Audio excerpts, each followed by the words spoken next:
50! Yay! So I just wanted to hop on and say thank you so much for joining me on this journey. And that I wanted to know if there was any ways that I can make this a better experience for you. You know, if there are any suggestions you have, feel free to reach out, let me know. And I also wanted to thank you so much for bearing with me, because some of you may have noticed that I recently moved. And so I am dealing with sorting out some of the kinks, you know, in shifting into a new environment. And we are going to upgrade some of the equipment. As you can see, I'm sitting in an empty room currently, so hopefully that will change pretty soon. And there's lots of lovely construction right outside my door.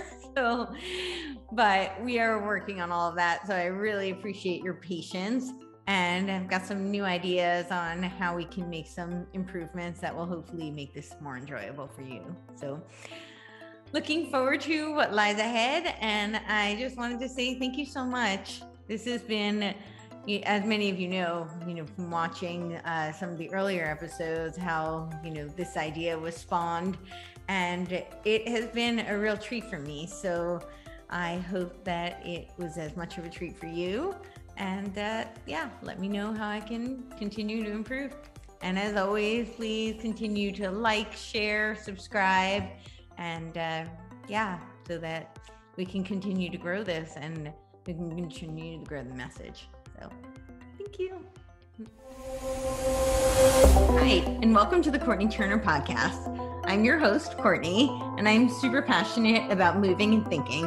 On this show, we are going to dive into all things health, fitness, personal development, lifestyle, and political, sociocultural. I've always been fascinated by people, and I love learning from the experiences and stories of others. This has been a treat for me, and I hope this is enjoyable and useful for you.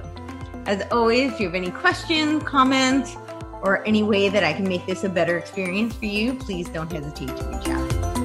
Hello, welcome to the Courtney Turner podcast. I am back again with my friend Tom. We did a podcast, I guess it was a few months ago now, right? If you have not listened to that, you definitely should. It was all on fascism and the truth about fascism and dispelling some of the myths around it. And you should also get his book, The Queer and Sinister Things, which is the hidden history of Iran. That's right. Which is actually very relevant to a lot of what's going on today. So definitely I'll put the links for all of that, and he will tell you where to get that. So Tom, how are you doing today in these crazy times? All things well, given the rather dystopian reality, but I'm surviving it. Thanks for having me back. Right. I think the dystopian writers have a lot of competition with reality these days. Absolutely. They could not have written a more detailed story. So, I mean, there's a major competition going on with the real world. So.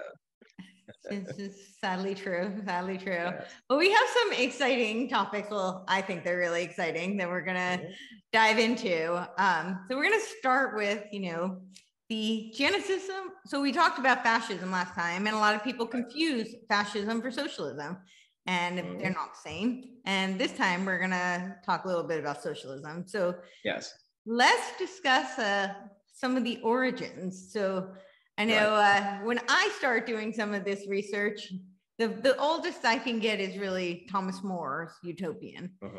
Utopia. Well, that one is that's the one that comes right out of left field and hits you in the middle of the face. Obviously, it's called Utopia. Right. Of course, Thomas More wasn't praising Utopia. One of the things, and I think that has always been a confusion in literature, is that they assumed that Thomas More was giving some sort of grand description of utopia, that he was supporting of it.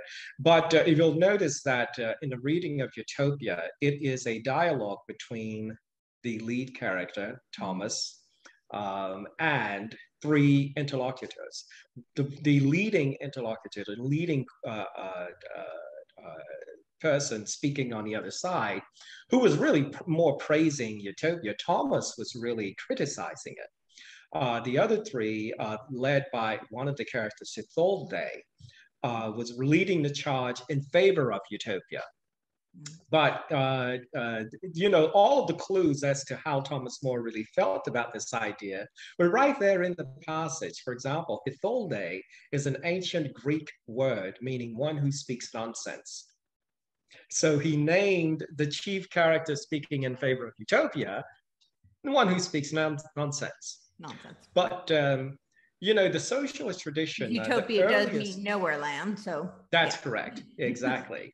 But the earliest, one of the first writings on a concept of what we can call socialism began with our old friend Plato, ancient Greece. And Plato articulated the concept, the organization of the perfect state, as he would have envisioned it. With all of the bureaucracy and so-called democracy and those things, of course, a slave-owning society and the like.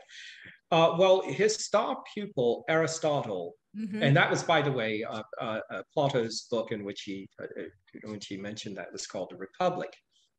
Well, Aristotle, his best pupil, responded to the Republic with his own work on the same subject, and it was called The Politics. Yep. Now, they also did other writings in between, but I'm talking about the two chief because I'm trying to condense this. It could get somewhat jumbled. Right. But the Politics really was a response to the Republic, and the Politics articulated a different version of the perfect state, a state based on individual liberty and individual rights. And so Aristotle has become almost the symbol. Ayn Rand, famed Russian writer, Russian dissident, but writer, she really loved Aristotle. In fact, she everything about his works, because he really was, when you study the ancient philosophers, he was the first.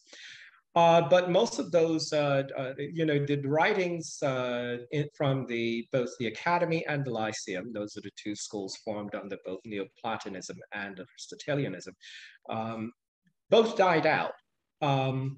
Aristotle's, Plato's work survived with the birth of Christianity, because most of the early Christians, the church, Augustine of Hippo himself was a Neoplatonist, and so Neoplatonism survived.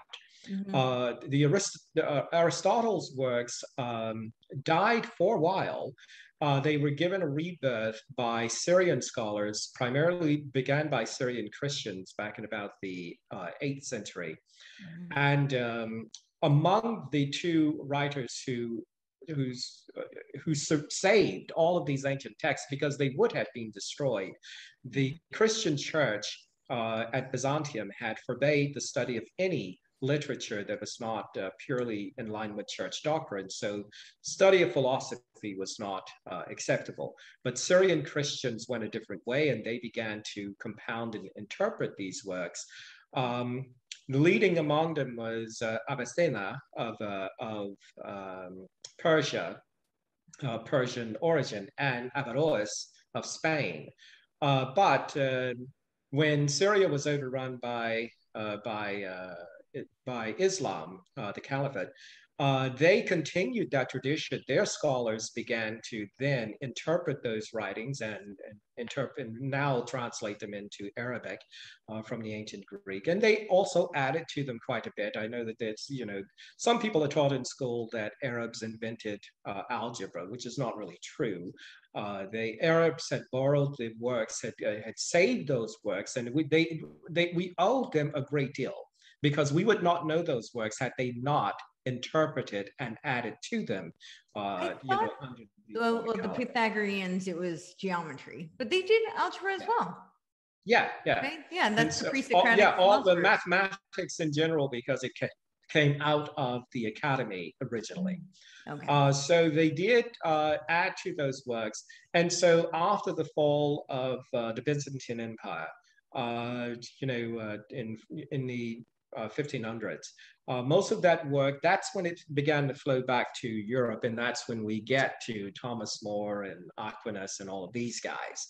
Much of philosophy, was still steeped in either, it was going to be Aristotle's tradition or Plato's tradition. I'm a huge fan of Aristotle. There you go. And so by the, we then, leap over a lot of the earlier works and we get to Hegel. And Hegel really was the beginning of what we can call, the beginning currents of modern socialist evolution. Yeah. The Hegelian dialectic, yeah. And again, far too much to really, sort of condense here. But it was, the Hegelians, the young Hegelians, and one of the young Hegelians was a gentleman by the name of Karl Marx. They formed an entire movement around Hegel's philosophy. And the chief idea behind Hegel was this, that all of human history is a struggle between the haves and have-nots. Now, that sounds rather pedestrian, but they were able to form an entire movement around it. Mm-hmm. And so that really is the beginning of modern currents in socialism. And from that, it gave birth to what is known as the French Enlightenment. Right. It's really, oversimplify the Hegelian dialectic. Precisely. The problem, reaction, synthesis. Yeah. Yes, there you go. Which the government is a master of. Yes. Precisely. But with the French Enlightenment, we got to a lot of different scholars. Probably the most well-known of them was Rousseau, Jean-Jacques Rousseau. Mm-hmm. Yeah. And most of most Western education, most Western, the school systems of the West are based on the doctrines and ideas of Rousseau. Rousseau was a socialist. He was the earliest in the early socialist movement, early socialist school, and he's one of the fathers. But it ran headlong into a competing enlightenment that was taking place across the pond, and that would be the Anglo-Scottish Enlightenment, which gave birth to what we now know as liberalism. Of course, we say classical liberalism, but it's just the liberalism doesn't need a modifier. It's just I know that in America, liberalism is also another term for socialism, but that's more of a bastardization of the term. Liberalism could not be further from socialism because they mean different things. But the socialist thought really was reinvigorated by Rousseau and others of his era. And then, of course, we got to the 19th century in which the literature, after the French Revolution, which was the world's first socialist revolution, socialist authors and thinkers really took off. You had individuals like Proudhon. You had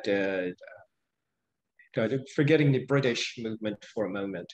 But all of the thinkers of the French Enlightenment, the French socialist movement, breathed new life into it. They were creating what they called a scientific socialism. No. And you had these. We don't see any of that today, by the way. Oh, no. They're socialists, at least at that time, were very candid about what they believed. Not anymore. They tend to hide what they believe now. Right. But the beautiful thing about what they were doing is they were trying to analyze and understand man, but not in the sense of let's build a society based on man's inclinations. It's how do we change them? And so they had begun to deny that it is a core human nature, and they believe that mankind in and of itself is malleable. And I think that's where it really went wrong, because the liberals simply believe that the perfect society can be crafted, but only when we understand and appreciate man's natural inclinations. And so, one side wanted to change them, the other side wanted to adapt and adjust society to it. You had all of these different thinkers, all of these different individuals came along. And the problem is that the young students, those young radicals, and socialism wasn't for the proletariat. They talked about the proletariat. That isn't where it was. Socialism was limited to the educated, the students, the aristocracy. They were the ones who understood it. They preached it to others, but that's where socialism really lay. It was in the student movements in the universities. That's the reason why individuals like Frederick Bastiat opposed the university system. In fact, he did an essay. Bastiat did an essay of, against public education or against the university system, because he was being pressured to send his son to the university because the way France society under socialism had devolved to the point where if you didn't have a university degree, you couldn't hold certain positions. So you had to study in their universities. And he opposed that because those universities were simply indoctrination centers for socialism. And he was writing about this in the 1840s, by the way. Bastiat wasn't writing in the 1940s. He was writing in the 1840s.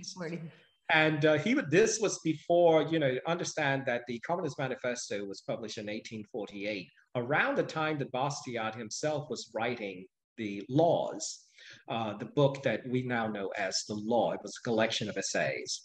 So it was being written in the late 1840s. He died, and I believe it was 1850. So shortly before he died, it became published and became fairly well known. But then the Communist Manifesto was not really known. The Communist Manifesto, although published officially in 1848, didn't really become well known until the late 1850s. It was late 1850s, but the communist movement, it spared a lot of socialist movements, the most radical of which was the communist movement. They were utopian socialists. And the utopian socialists were far more radical than the other socialist thinkers who considered themselves intellectuals and whatever. But the communists had really rubbed the European societies the wrong way. They did a lot of riots. They formed a lot of strikes and that sort of thing, and they were disrupting society. So they were basically run out of Europe. Marx himself, who was not a member of the communist movement, but certainly played with them. He was still a member of a radical socialist movement in Prussia. His newspaper was shut down, and he was let's say, invited to leave Prussia. But all the communists were being kicked out of most of Europe, and they found a new home, and that would be Manchester, England, where Karl Marx, by the way, printed the reason the color red became associated with socialism, the last edition of his newspaper that he published in Prussia was printed in red ink. And that's where the color red became associated with socialism. If most of us have seen Victor Hugo's Les Miserables, the show. Yeah. It's a condensed version of the book. I would say that Victor Hugo wrote a very romantic portrayal of French revolutionaries. But if you want a more realistic one, I would suggest going to a bit later. Take a look at Tale of Two Cities. I would say that's probably more realistic. I don't know anything about his political leanings, but he did write a more realistic portrayal of the French revolutionaries. Yeah. But anyway, Hugo, there's a line in one of those songs, "Blood, red, the blood of angry men." So red represented the anger, the toiling, the pressures of the masses. And so the color red was very important to them. But when Marx landed in Manchester, England, Marx had a family, which most people don't know anything about his family, but he had a family. He was a horrible provider for his family. He didn't know how to make a living. All he knew was how to be an agitator. And were it not for he got to know and befriended a gentleman, Friedrich Engels, who was the son of a wealthy factory owner. Engels was a member of a communist movement that had moved, they're sort of reborn in Manchester, and they weren't using the name communist because there was a lot of bad blood associated with that name. So they used the name League of the Just. It was an offshoot from another communist movement, but they were all linked together. The League But of the Outlaws, yeah. Precisely. So Engels had introduced Marx to this group, and they simply petitioned Marx and Engels to jointly write the manifesto of the group, their statement, their ideas, their program, so to speak. And Marx took on the task. Marx, and this is probably where we can see some differences in Marx and Engels and the way they thought, the way they saw society, the way they saw the future. Marx was more of a pragmatist, even though he's associated with this wild radicalism. He was more of a pragmatist in the writings of what he wanted to do with the manifesto, and Engels was more of the radical.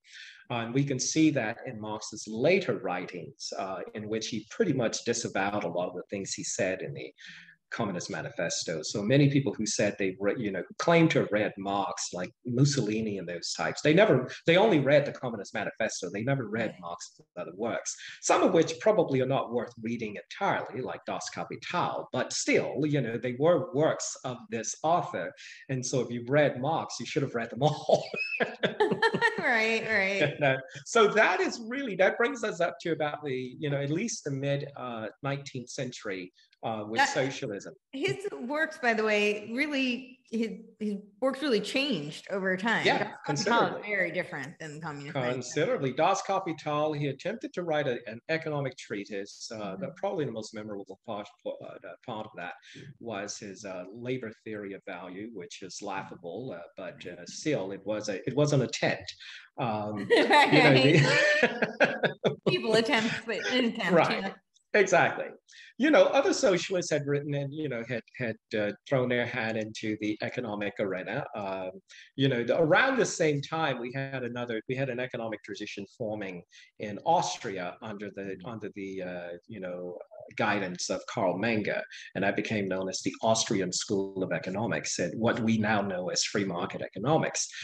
Karl Menger formed, people like Ludwig von Mises and Friedrich Hayek are all, students of the Menger, ideas. Yep. And we, all of us who, of course, if you're opposed to socialism, you are, whether you know it or not, you're a student of the Menger ideas.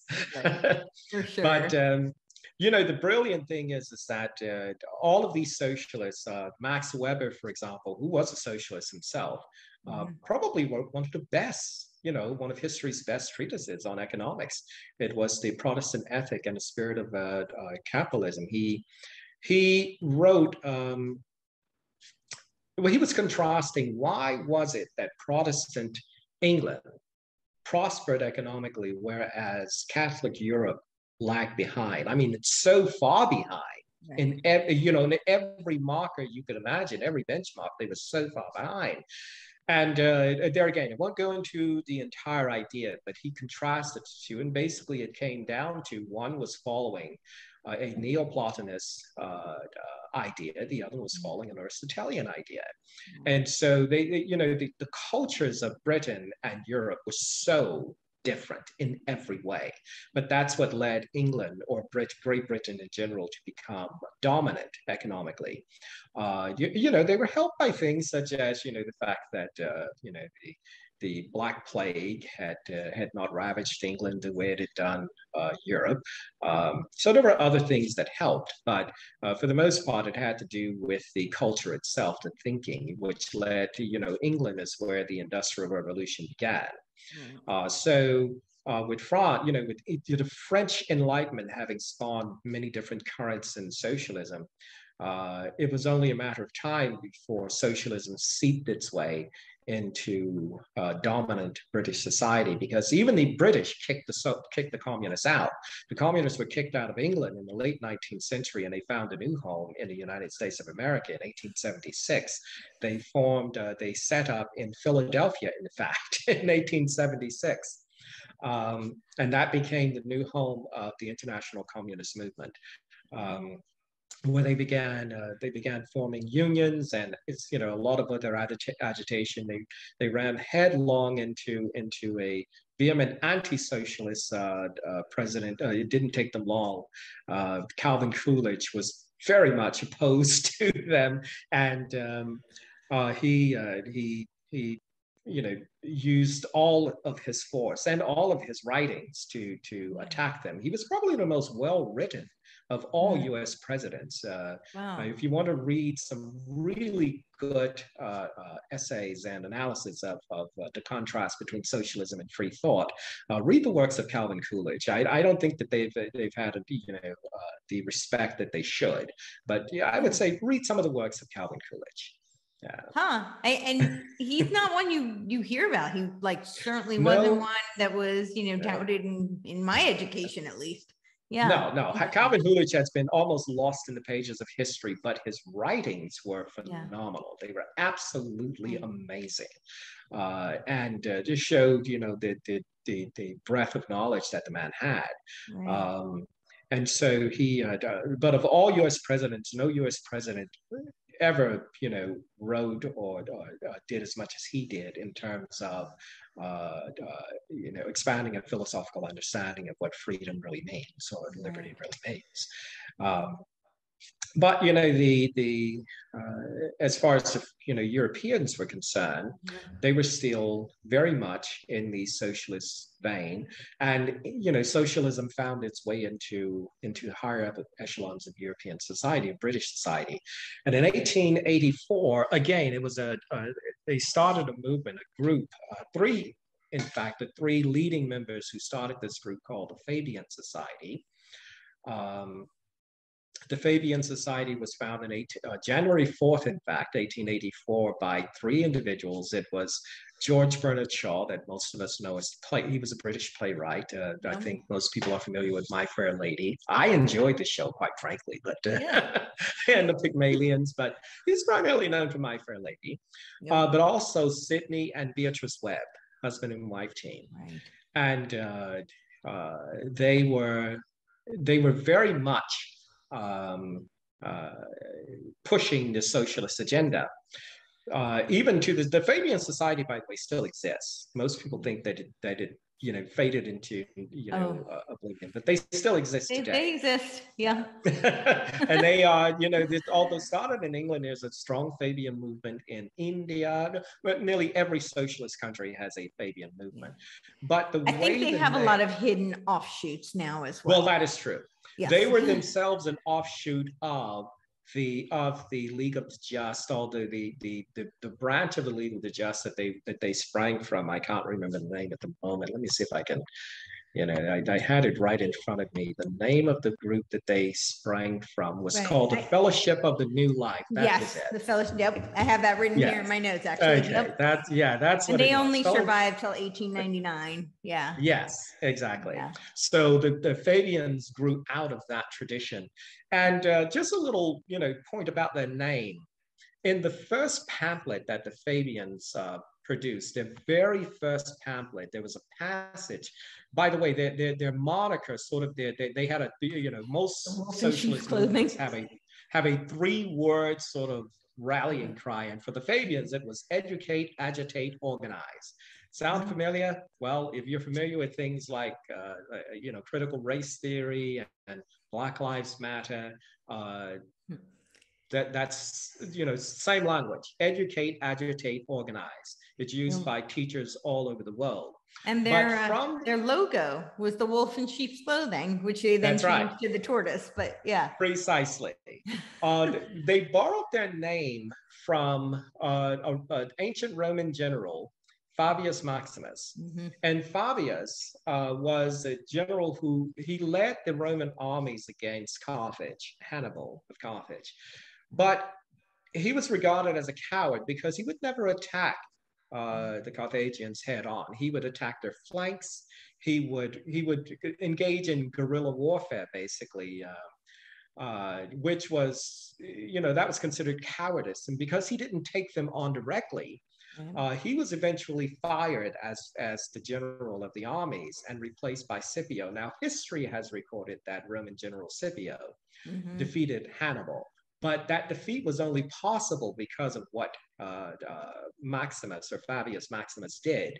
By wearing down the Carthaginians, by the time they reached Rome, they'd lost the will to fight because, attacks could come from any direction. You were expecting people to meet you face to face on the battlefield, and here it is, these guys were firing from cliffs, they were firing from, sometimes rooftops, they would attack you from the thick of the woods. And so that was considered cowards warfare.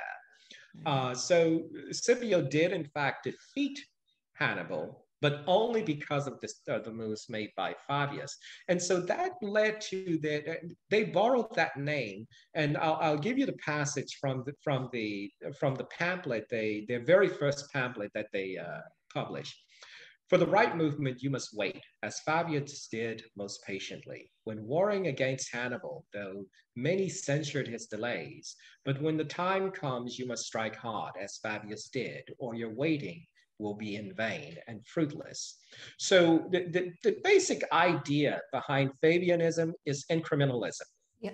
So you don't, that's it. So you don't. That's why they changed it to the tortoise. That's right. You don't want to attack head on. What you do is you attack the flanks. You do it little by little. Once you get society accustomed to this step, you move to the next. So the fight never ends.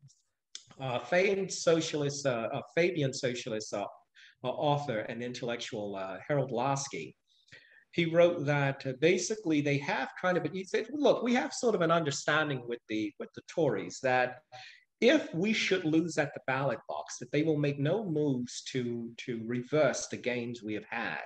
That way, when we're back in power, we can simply continue where we left off. Gee, we don't see any of that in the United States, do we? Sounds strikingly familiar. But he was, and that's why I said they used to be very candid. And Beatrice Webb, she talked about the idea, when socialists always talk about let's have a public dialogue and let's have a discussion. And then the moment you try to have the discussion, they say, well, the time of discussion is over. We must act now because this is a crisis that, in order to avert the crisis, we cannot waste time in discussing. Well, Beatrice Webb articulated kind of that, the original Fabian idea behind that. She said, look, there comes a point in which all public discussion must be set aside, because discussions can, contain the danger of uprooting the message, of quashing the message. And so in order to advance the agenda, you have to quash all discussion. And any notion of doubt or questions should be viewed as blasphemy. And they could say again, this doesn't sound familiar at all. No, not at all. But this was none of the censorship that we're seeing in the current, milieu is, Exactly. I keep telling people, none of this is new. You have to know where it began. None of this is new. Right. But with the Bolshevik movement, the Bolshevik movement did something different. Unlike the French Revolution, because the French Revolution, although Napoleon himself, who was a student of socialist, agitation, Napoleon's wars, although this is never taught in schools, his entire conquests were about spreading the ideals of the French Revolution to the world. And so he was going to do what the Bolsheviks, attempted to do 100 years later. Right. Of course, Napoleon fell. There were many states in Europe that were a bit too powerful, and Napoleon won a lot against them. They eventually crushed him and his movement. Napoleon led what was called a citizens' army.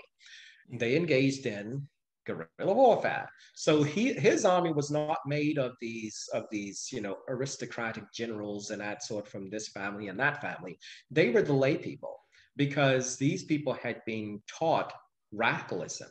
And so in Napoleon, they saw a leader, a father, someone who was going to achieve the dream. And that's what Napoleon was promising. And I truly believe he believed it. I mean, there are many times when I question the integrity of socialists, but there are socialists who truly believe what they're saying. It may still be nonsense, but they at least they really do believe it. And Napoleon was one. But with his banishment, It was, the movement died. Right. Well, it did spawn some attempts. In 1825, they attempted a uprising against the Tsars in Russia. It was known as the Decembrist Rebellion. It was quashed. Right. But the socialists in Russia, at least, didn't attempt another uprising until 1907. In 1907, under Vladimir Lenin and some others, they attempted to again overthrow the czars. And when we talk about the czars in history, we always hear how autocratic they were and how they had quelched all discussion. They closed down newspapers and all of that. Yes, they did. Mm-hmm. After 1807, because all of the newspapers were run by radical socialists, or at least they were run by people who had an affinity for radical socialism. The schools, they shut down a lot of the schools because they were breeding grounds for socialist thought. Mm-hmm. And basically, what the Tsar did was basically try to shut down anything that had anything to do with the socialist movement. Lenin himself was run out of Russia. And a lot of the other socialists went underground. Lenin, however, used his time. He spent some time in France. He used that time to build up contacts in France. And when World War I erupted, the French saw in Lenin an opportunity to diminish the power of Russia. If they could just sneak Lenin back in, Lenin could reinvigorate his movement. So they sneaked him back into Russia with a good set of money. And of course, French contacts there to reinvigorate his movement. Now, what they had in mind was not, the French weren't that foreseeing. No one really was. I think we often give people a sense of godlike prescience, which, they were looking at the here and now. They had a war. They wanted Russia out, and they knew that if they started enough problems for Russia on the home front, then Russia would have to turn away from the war and look inward, which did happen. Yeah. Of course, the Bolshevik movement led to far more than that, but that certainly isn't what they were thinking at the time. They just wanted Russia out of the war. In fact, the Bolsheviks joined forces with the Mensheviks, and they managed to overthrow the Russian government.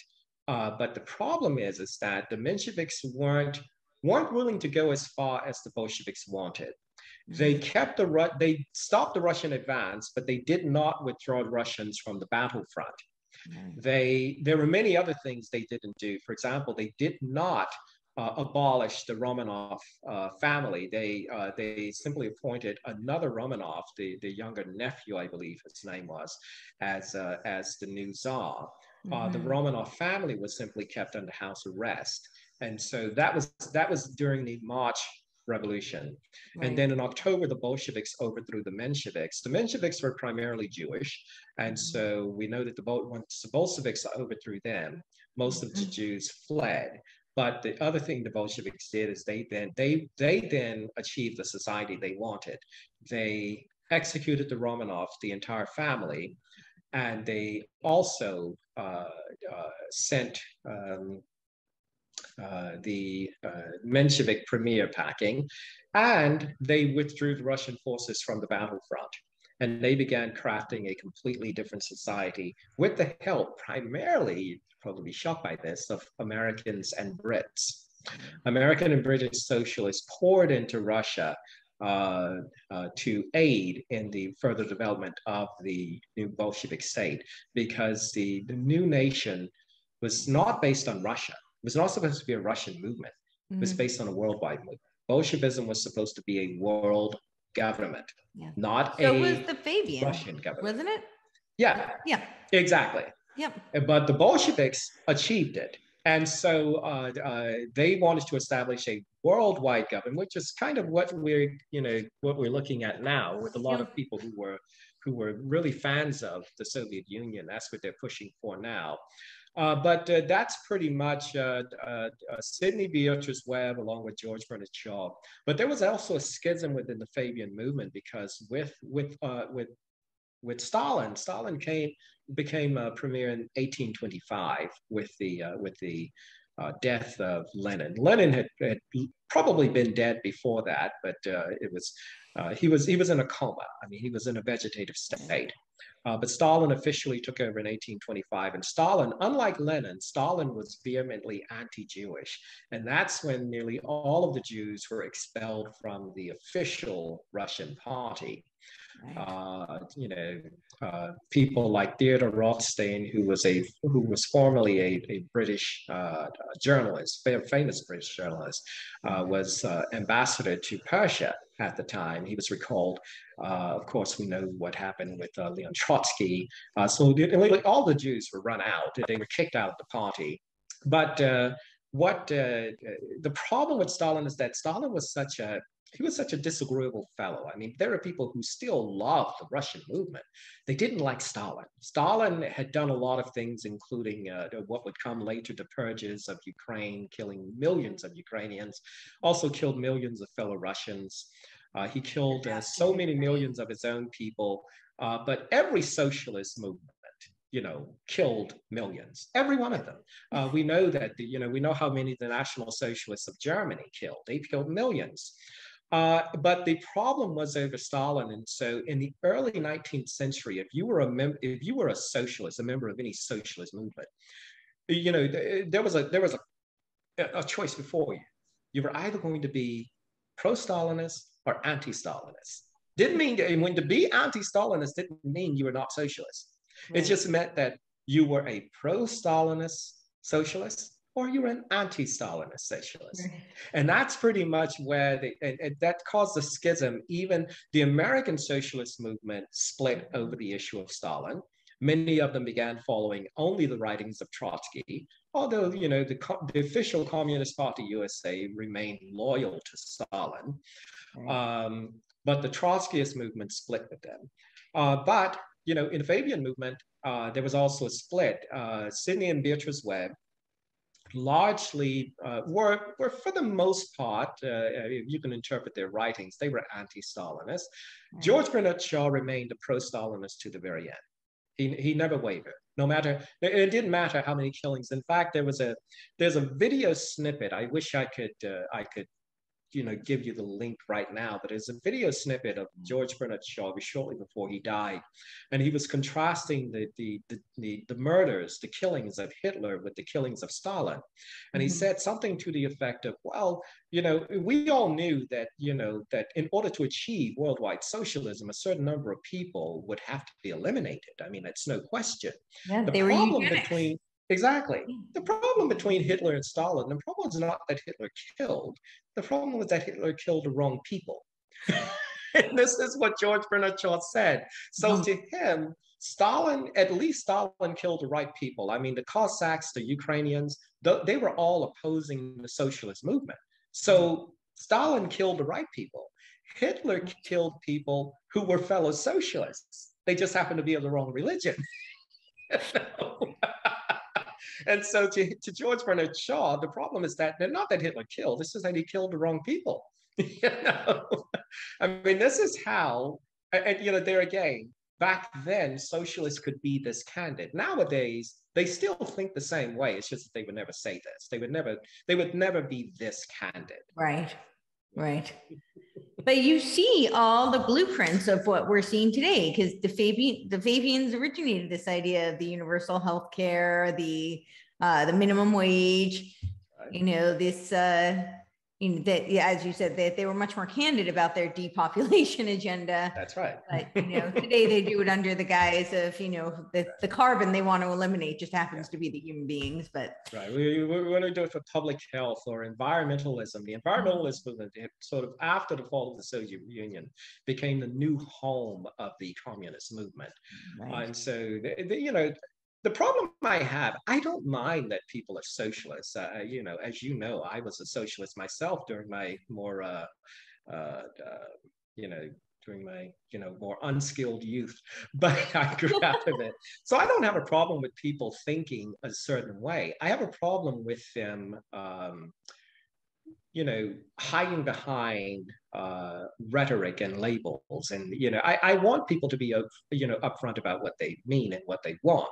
Right. I mean, socialists, the environmentalist movement, the communist movement under another name, led a movement, for the banning of DDT, under the guise that DDT was bad for the environment.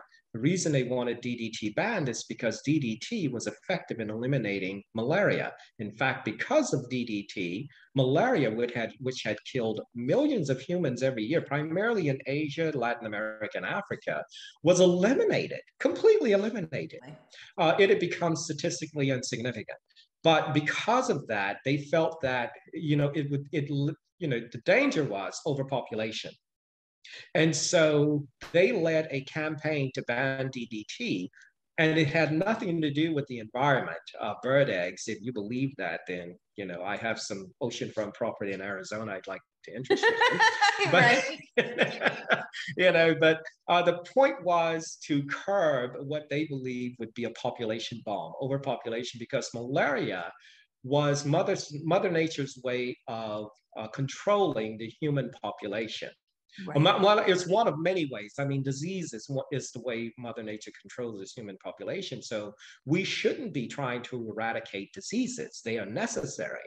And so by eradicating malaria, they were in danger of creating a population bomb, something that goes back to Malthus of the 19th century. Malthus was wrong then, and Malthusian logic is wrong now.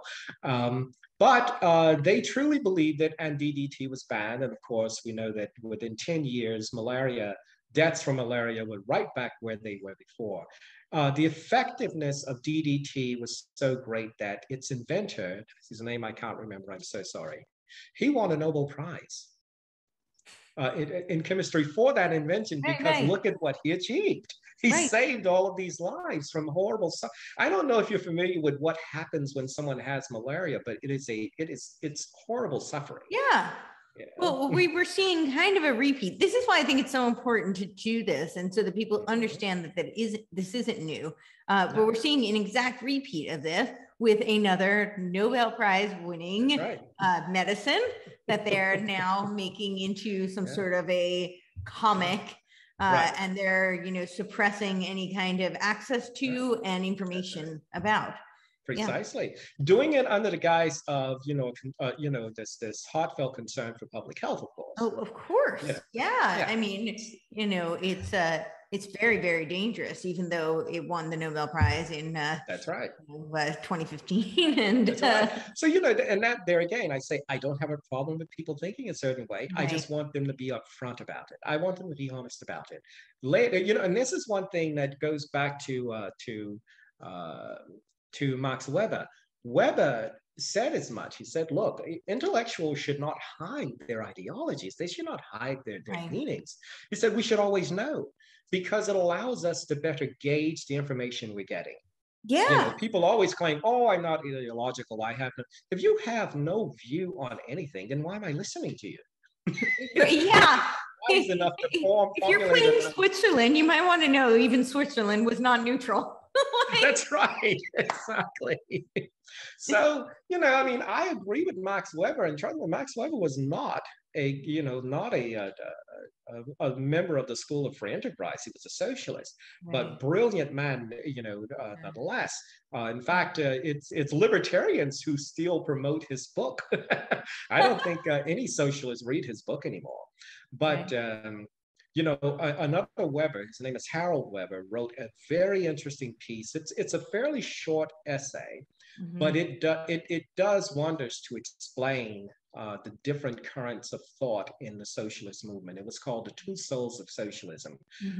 And I read that it was probably published in the 1960s or 50s, if I'm not mistaken, but I read it when I was an undergrad at the time.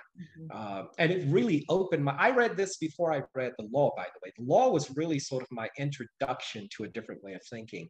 But the Max Weber's Two Souls of Socialism really did a lot to, and it isn't very long, but it further allowed me to refine my understanding of socialism and what it is and what it aims for. But socialism had always had different currents, and I think we tend to associate a political party with socialism, but socialism isn't a party. It can be, but it isn't. Socialism is an ideology. It's a worldview. It's a way. And, like most ideologies, it forms a conceptual prism or conceptual framework through which we filter and disseminate facts and information.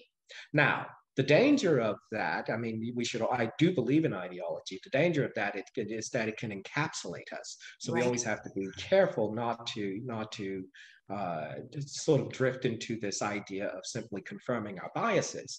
But it is nice to have that because it's a framework. And so when you understand the framework that someone is using, it allows you to better judge the information they present. Yeah. And that's all. And I think, I absolutely agree. I think also when you don't have that, there are a lot of people who want to pretend that they have no bias, which is, by the way, not humanly possible. We're human beings. Right. We cannot absolve ourselves of our own bias. We can only see through our perspective. But when they try so hard to do that, I find that then both parties spend so much time doing a dance, trying to figure out where the other person is, that you can't actually discuss the issue at hand. No. It's impossible. You're too busy dancing around each other that you don't know what you're discussing. So if you're just up front, I stand here. I mean, certainly there's a time and a place for a conversation when somebody actually doesn't know where they stand and they're trying to figure it out. But at least one person has a stance, Precisely. And that, that's what helps. I mean, and so that naturally leads us into the character of John Maynard Keynes, our famed Cambridge Before University. we get to Keynes, I'd like to just address, I think it's important to note the difference between some of the socialists. Of course. Fabians, they were, when we talked about the incrementalism, but and you did allude to it, the revolutionaries were different. But I'd like to just there are many radical currents in socialism. I mean, there are many. Among them, Saint-Simon of France, he and the other gentleman wasn't Proudhon, but Saint-Simon was one of many who founded a utopian socialist movement. Mm-hmm. And the utopian socialists, obviously, that would be the communists. But there were many other currents in the socialist movement that were not as radical. They believed in what we now call democratic socialism. Mm-hmm. So their concept of socialism believed that you can have socialism within the framework of democratic society, that people can vote their interests as opposed to being compelled to adopt them, which is what the communists would do. The communists abolished democracy, or they would keep democratic institutions, but only for appearances. I mean, we know that most people don't know that in the Soviet Union, they actually did have elections. They had votes. Mm-hmm. It's just that you were required to vote a particular way. Right. So they had at least a framework for democracy, but not really democracy. They had the illusion. So, exactly. So many socialists want what we call, in America, you have a movement known as democratic socialism, right. Which is basically just Fabianism. It's just the American version of Fabianism. But democratic socialism is that. And they truly believe that you can have a healthy marriage between socialist autocracy and democratic institutions. I don't think, history has shown us that it never works, but the people who consider themselves democratic socialists, most of them, not all, most of them do still oppose authoritarianism.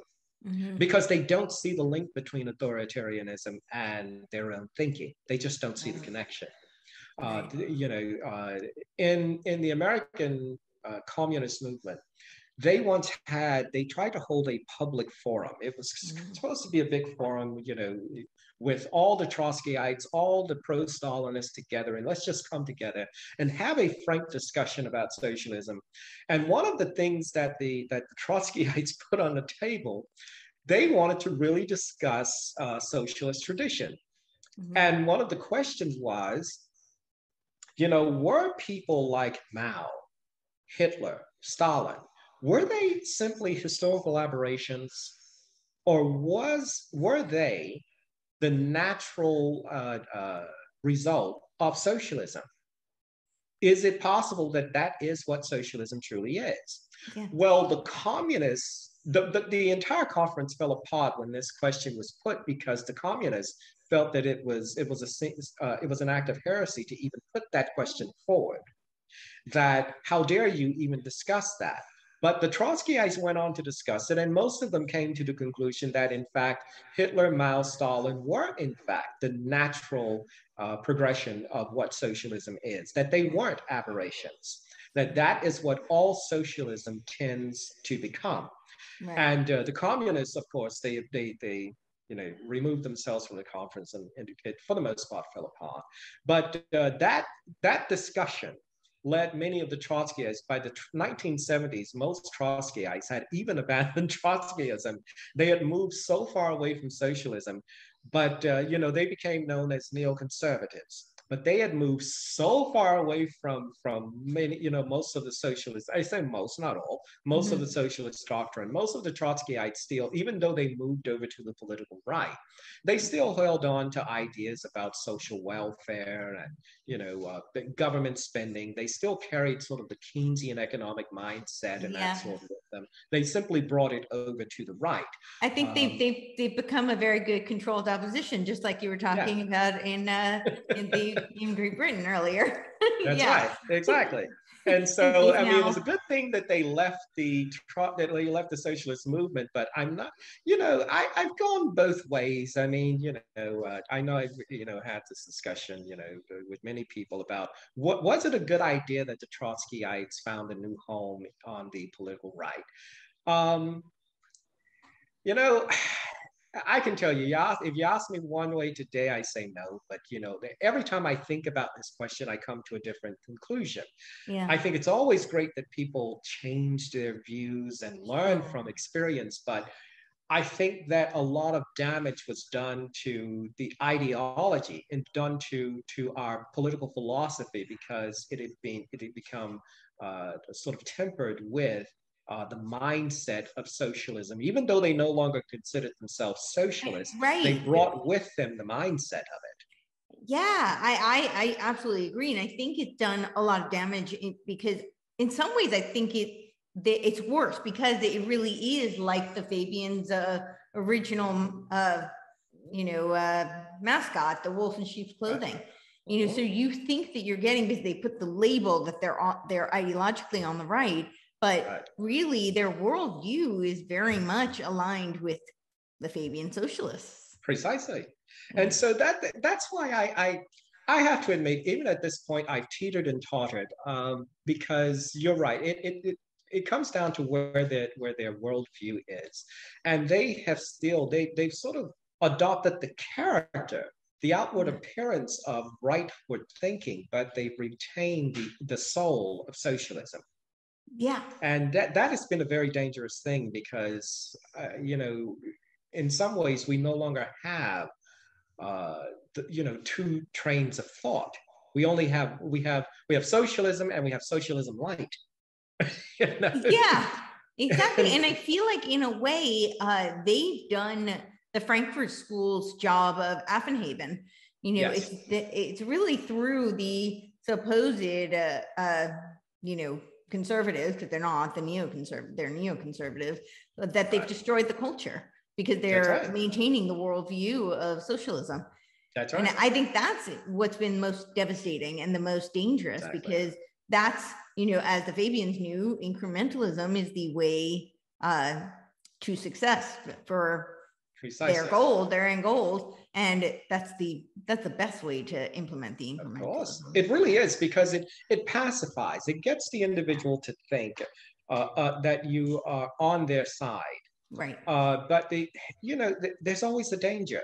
I think that in the 20th century, during the Cold War, primarily because we had this big behemoth out there with bombs pointed at us, Right. we began to sort of fall into this form of thinking that if someone opposed the Soviet Union, then they were good guys. They were our guys. If you Right. opposed Stalin, you were our guys. And so, Yeah. but we have to remember that when Ronald Reagan and Margaret Thatcher went over and shook hands with Pope John Paul, Pope John Paul was a socialist, but he opposed vehemently the Soviet Union. Right. Okay, there were many socialists who opposed the totalitarians, but that didn't really make them sort of our team. Mao opposed the Soviet Union. China, Maoism in China was very much opposed to Soviets, which is why Richard Nixon formed a U.S. China relationship back in the 1970s because it was a hedge against the Soviets. It was a way to keep the Soviets from pushing into Asia. So, sometimes we began to think that just because someone opposed the other side, they opposed the Soviets, that was our benchmark. They were on our side. There was the German socialist movement. I mean, don't get me wrong. There were a lot of pro-Soviets in Germany. Among the pro-Soviets were the Fabians. Were the members of the Frankfurt School and what was known as the German Socialist Party, the official Democratic Socialist Party of Germany, I think was the actual name. And they were also of the Frankfurt mindset. They were pro-Soviet, which is why they were ultimately run out of Germany. But so while the Germans were opposed to the Soviet Union, and even the Italian fascist movement was opposed to the Soviet Union, it didn't make them our brethren. I mean, they were still on the other side. They just happened to oppose that one entity. Right, because they were seeking their own power. So they all wanted the one world government. They just wanted to be the leaders of the one world government. Yeah, everyone wanted to be the leader. Yeah. Yeah. Right. So that's not really a friend of the free world. Right. And you were saying that just because they were against totalitarianism, but socialism leads to totalitarianism. It's just a much slower method. And that was one of the things, and this is one of the things that the Trotskyites did get correct, is that you can't divorce totalitarianism from socialism. That is it's one of the natural course. Right. It's sort of like trying to develop a way to stop us from aging. I mean, as time passes, we're all going to age anyway, so you can't do it. It's impossible because the only way you can do that is to find a way to stop the passage of time. And I think Einstein would be working on that too. Right. Right.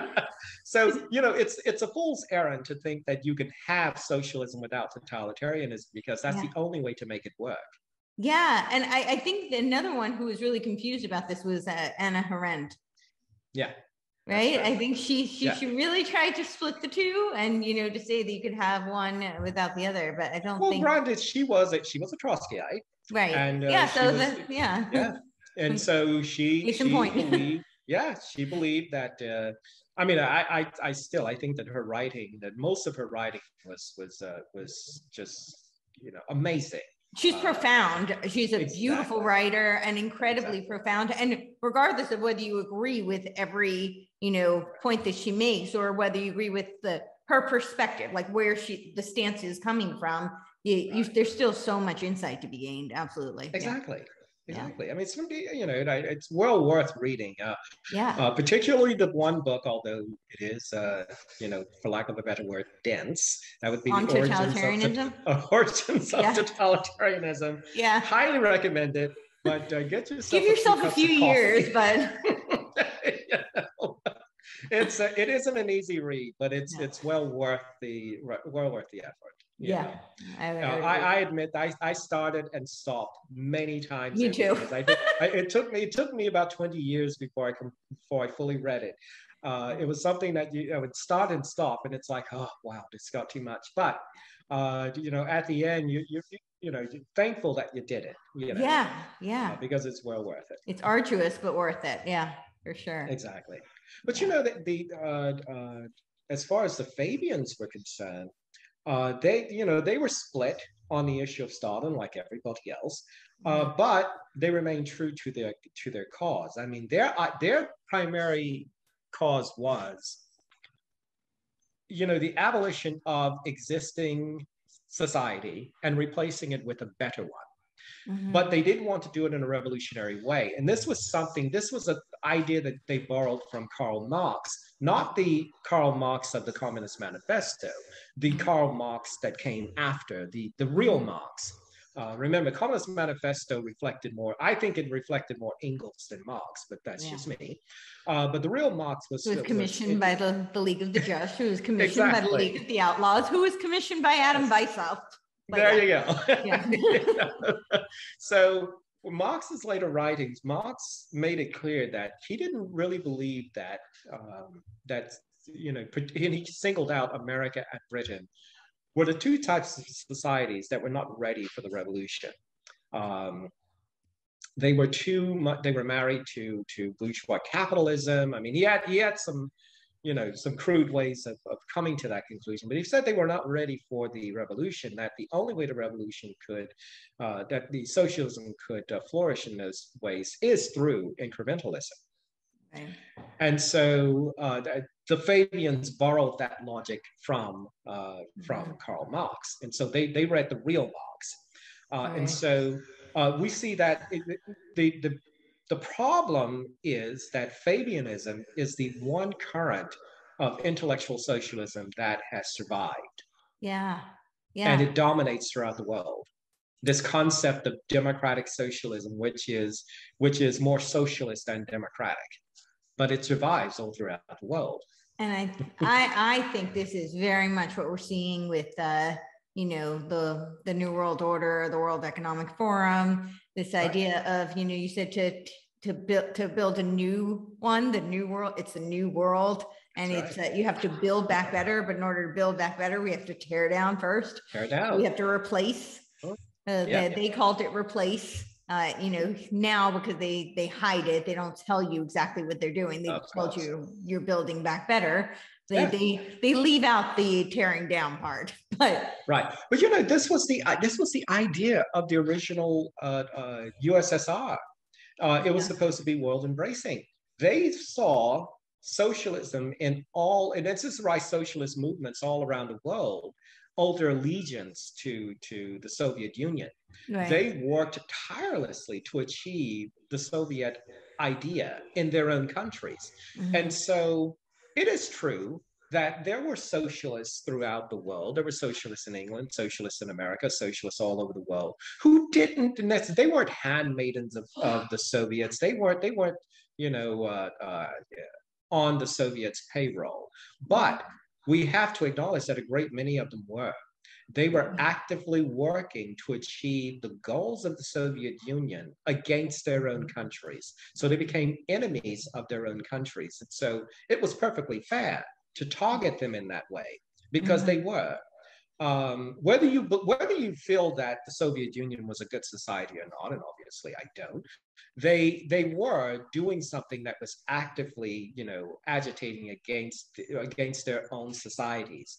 And so that was the problem with the Soviet Union, is that the Soviet Union had a very easy task during the Cold War, because they were fighting open societies. See, right. The Soviet Union was a closed society, so if we wanted to present propaganda to them, we had to do it through underground radio and sneaking in pamphlets. They could proselytize in England and America right out in the open. Yep. Perfectly legal. This is true of all communist nations. I mean, that's right. This is why they took their funding over to China, because they knew they could it's a communist. It's very easy. Yeah. And so that has been the danger. Because we are open societies, and I, of course, would never want to, get rid of that. It makes it far more easy, and the task of fighting socialism is far more difficult. Right. And that is because we have to fight it. We have to fight our enemy in the open. They can at least quash the enemy and keep the people from ever hearing it. Right. So mostly, let's face it, the Soviet Union invaded and occupied Iran during World War II. Most Russians never knew that. In fact, I have Russian friends today. I talk to them today, and they're always shocked because I did a huge portion of my book that covers that subject. They're always shocked to even know that, and they, they're educated people, but they didn't know that. And as big as the Russian war in Afghanistan, which pretty much turned Afghanistan into what it is today, the 10-year-long Russian war, which was viewed as Russia's Vietnam in the 1980s, most Russians didn't even know what was going on. They had no clue. And you're talking tens of millions. It could be 100 million. We don't know because they'll never release the actual numbers. But let's just say, for the sake of argument, tens of millions of Russians died in the Afghan conflict. And yet most Russians never knew it. They had no clue that war was even going on. Wow. Yeah. And so that's how powerful, that's how strong they were at keeping a closed society. And so we have to fight, we had to fight socialists in the open. They didn't have that task. So they could easily proselytize, they could easily indoctrinate because there was nothing to contrast. And that is the reason why the school systems, entertainment, journalism, and all of these things, which have now become very closed to any outside thought, that's why they're so dangerous. Because the people are now beginning to think that is the only way to see the world. Children in schools are now being indoctrinated into this form of thinking, but they don't know it's indoctrination because they don't know that there's an alternative. Right. No, they have no idea. And so, we come along and telling them that there's some other way to see the world, and we just look like crazy conspiracy theories. We look like people who should be wearing our tinfoil hats. Where are these people coming from? All of these intelligent people have told me otherwise. And that's the danger. The so-called experts. Precisely. Yes, that the administrative state has empowered. Yes. Exactly. And so, all of these people are steeped in socialist ideology. They're steeped in socialist thought. But they have this great pretense that, I'm just an objective seeker of truth. Oh, no, you're not. You filter information and facts through the prism of your understanding, which is fair, but you've hidden what that understanding is. And they've also been taught that truth is relative, and so they think their truth is truth, whereas there is actual truth. There's reality. Well, the Fabian idea was that any truth that further advances the movement is truth. Any truth that opposes the movement is blasphemy. So, what is truth really? Right. As Orwell said, the revolution will be complete when the language is perfected. There you go. Yeah. I do happen to like, Friedrich Hayek wrote a piece that was in a collection of essays that was entitled The Fatal Conceit. Obviously, Hayek's best, most well-known work is Road to Serfdom. But in The Fatal Conceit, which seems to be a blueprint for where we're going now. Exactly. In Hayek, Fatal Conceit, he wrote about the destruction of language. And he, even back then, a lot of words that the socialists were beginning to use and adopt that no longer had their actual meaning. I mean, they meant something else. And words like democracy, the word liberty itself. There again, I turn to Harold Lasky. Harold Lasky, Fabian Socialist. He spoke about the concept of liberty, the concept of freedom. And he said, look, what really is freedom? Can we say that a man who toils and labors all day, but he doesn't get to enjoy the fruit of his labor, is that man really free? So what is the value of freedom if you remain a slave to industrial society? These are the types of things these people were saying. And so to them, it was okay to if you believe that this laborer was a slave of industrialism, let's make him a slave of socialism instead. That's basically what they're saying. Right. They wouldn't put it in those terms, but that's exactly what it is. And now we have a merge of the two with the fourth industrial revolution. Precisely. And so, I want to remove all of the change from humankind. They just want to replace one supposed master with another. you know, and that truly is, you know, the biggest danger. There was something that what is his name? C.S. Lewis. I've always enjoyed, but C.S. Lewis, and I have to read this quote because I'll never. In order to, you know, most of us have quoted this, but just verbatim what he actually said, and I think it bears some repeating. But C.S. Lewis was, of course, known for, you know, his works on. Lion, the Witch, and the Wardrobe. I think that's the most famous one. But he said, of all tyrannies, the tyranny sincerely exercised for the good of its victims may be the most oppressive. It would be better to live under robber barons than under omnipotent moral busybodies. The robber baron's cruelty may sometimes sleep, his cupidity may at some point be satiated, but those who torment us for our own good will torment us without end, for they do so with the approval of their own conscience. And that is from the Lewis's. That's the actual quote. But I think that he said it brilliantly. And that is, you know, the problem is that you have so many people who torment us, but they think that they're doing it for our own good. So because they're doing it with the approval of their conscience, it will never end. Right. Yeah. Well, because if they've convinced themselves they're doing the right thing, you know? Right. Yeah. It's for your safety. Yeah. You know, I would, you know, it's almost like, you know, you'd much rather the violent criminal, because at least the violent criminal knows that they're criminals. Yes. These people think they're doing something good. Yes. They think they're protecting you from yourself. Right. You know.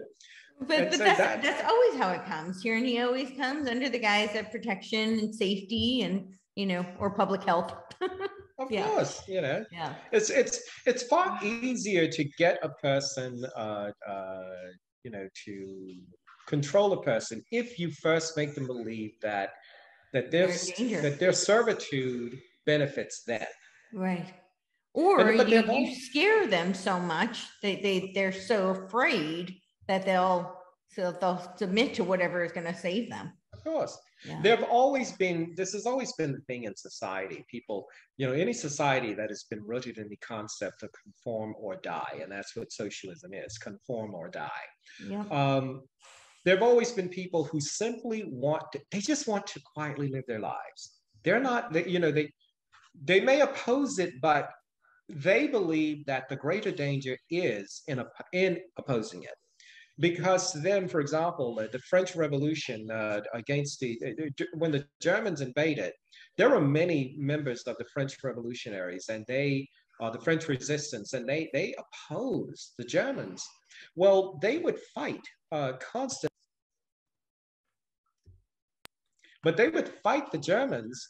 And the problem is that they would. Oh, I just had a message that said I was muted. Did you hear? Yeah, me? You were muted for a second. So. Oh, okay, sorry. Yeah. But they opposed the Germans, and they would occasionally, you know, take the life of German soldiers and the like. And of course, every time they attacked the Germans would impose further restrictions on French society. And so a lot of the French, they became. You know, as much as the Germans were the evil, they reserved all of their hatred for the French resistance, because they said, you're the problem. You keep opposing them, you keep attacking them, and they're making life worse for everybody. So why don't you just get along? This will all be over soon. Just you know, adjust to it. This will pass. And so there are people like that today. Yeah, I mean, it's just the hardest part about the 2 weeks to flatten the curve is, you know, the first 18 months, you know. Exactly. It's turned into 2 years to flatten the curve. And so the people feel that, you know, why don't you just go along and get along and this will all be over? So to them, just those wear of masks, us who oppose, we're the problem. Right. It's not the tormentors. They may be opposed to that as well, but we're the ones making it worse. That's how they see it. Yeah. You know. But every society has been rife with people like that. There were Russians who opposed the Soviets, who opposed the Bolsheviks. There were, in every society in which you've had a totalitarian and oppressive regime, there were people who found them, who ended up opposing the resistance more than the oppressive regime. Right. Yeah. And we're seeing that right now. Yes. So exactly. History repeats itself.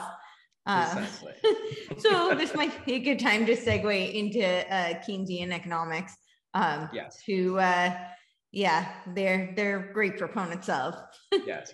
Well, I want to first and who was also one of the forerunners of the eugenics movement. Precisely. Keynes, there's always a danger when discussing Keynes is that you tend to drift into monetary policy. And let me preface this by saying I don't want to really go into monetary policy. Monetary policy, for one, it's as difficult to understand as it is to explain. It's one of those things. It's kind of like quantum physics. Only about 10% of the population can really understand it. The rest of us just pretend. But it's so we're gonna have a pretending session.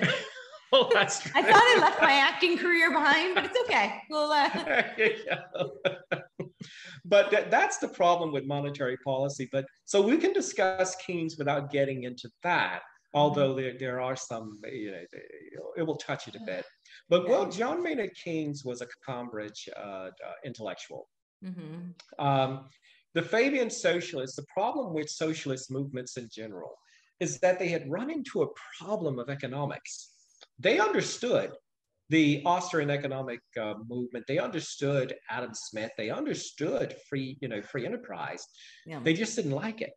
And so the question is, how do you create how do you form a government under socialism that can actually survive? I mean, they've seen the many failures in France. So how do you make socialism work on a government level economically? Because that's where the failure comes in, because they didn't know how to craft an economic system, an economic policy under socialism. One thing is that, the world still operated under the gold standard. So the way it worked is that money was backed by actual assets, by real assets. So, and gold was the best asset to ensure or indemnify against collapse. And so money was backed by precious metals, the gold standard as we know it today. Well, obviously, socialist governments and many governments were starting to drift into, the socialist mindset. What they wanted was, they wanted a freer hand, because obviously the gold standard limited their abilities. It handcuffed them quite a bit, thankfully. Well, Keynes came up with a different idea. They couldn't just print money. Exactly. Yeah. For Keynes, the problem is we were wedded to this idea of saving. And so we were wedded to this idea of frugality. And so if we could just be a bit more profligate, we can move society forward. And I think that, Keynes had been talking about this for years, because he was hired by the Fabians to craft a perfect economic system. And this is where sort of the dichotomy of Keynes comes in, because there's still debate as to, Keynes was a very successful man. He was very successful in investments and everything else. So was he really a socialist, or was he just doing what he was hired to do? And that's the question. I don't know. Or was he really just a communist? Because most of these people, it's not that they're anti-capitalism, it's that they want to enslave the masses for their own gain. Precisely. And by the way, there's no rule that says you can't be a capitalist and a socialist. Now, you can't be a fan of free enterprise, but you're going to be a capitalist. Capitalism is simply trading for profit. So, free enterprise is different. All these corporations who are tied to the government, who are basically propagating fascism, who are doing just that. That is, they are definitely capitalists, 100%. Yeah, they just don't believe in free enterprise. But what Keynes was doing, Keynes basically said, look, we need to get away from this idea. free enterprise thinking, economic thinking was about always planning for the long term. So public policy and the like was always based on the long term. So you didn't plan, you didn't do public policy, let's say 6 months out, 1 year out, which is what we're back to doing now. But you plan for 5 years, 10 years, whatever the case may be.